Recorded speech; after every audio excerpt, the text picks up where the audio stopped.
For better experience, use earphones or speakers. Also, do not forget to hit the like button and subscribe to my channel. Thank you. 2 दिन बाद 15 अगस्त है। कभी सोचा है कि हर साल इस तारीख को अचानक से सबके मन में देशभक्ति जग जाती है? नहीं, सभी लोग मेरा भारत महान और हैप्पी इंडिपेंडेंस डे के स्लोगन्स अपने व्हाट्सएप स्टेटस और इंस्टाग्राम स्टोरीज पर अपलोड करना शुरू कर देते हैं। देश भर में धूमधाम से सेलिब्रेट किया जाता है स्वतंत्रता दिवस और चारों तरफ तिरंगा ही तिरंगा लहराता है। लेकिन क्या आप जानते हैं कि बड़ी मुश्किल से इंडिया को इंडिपेंडेंस मिली? लाखों लोगों की जान की कुर्बानी के बाद देश आजाद हुआ। जमीन का ही नहीं, एहसासों का भी बंटवारा हुआ।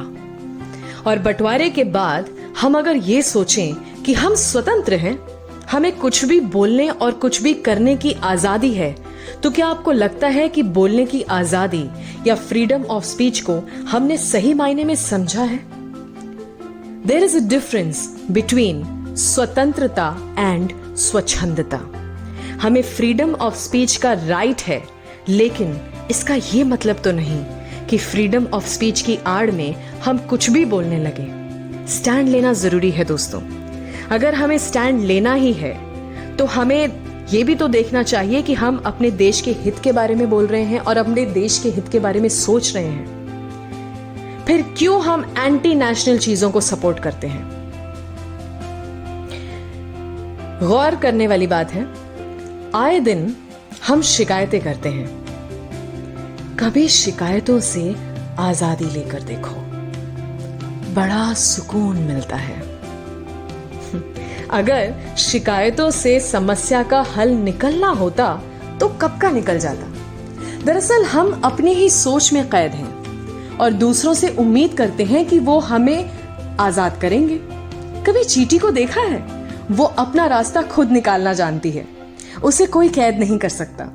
वैसे हमारे देश को आजाद यानी कि इंडिपेंडेंट हुए पूरे 74 इयर्स हो चुके हैं। क्या आप अपनी सोच से आजाद हुए? I'll tell you something. Life is moment by moment and we create them. तो ओवर स्ट्रेस करने की जरूरत नहीं है। खुद को आजाद करिए और छोटी छोटी बातों के बारे में सोचना छोड़ दीजिए। अपने आप की और अपने वक्त की वैल्यू करना शुरू करिए और खुद को कभी भी अंडर एस्टिमेट मत करिए। भरोसा रखिए। हाँ, कोरोना वायरस की वजह से बहुत सी चीजें बदली हैं। लाइफ में भी हमें चेंजेस को एक्सेप्ट करके आगे बढ़ना चाहिए। खुद को खुद ही के बनाए पिंजरे से आजाद करिए, तभी सही मायने में इंडिपेंडेंस डे को आप सेलिब्रेट कर पाएंगे। Wish you a very happy independence day.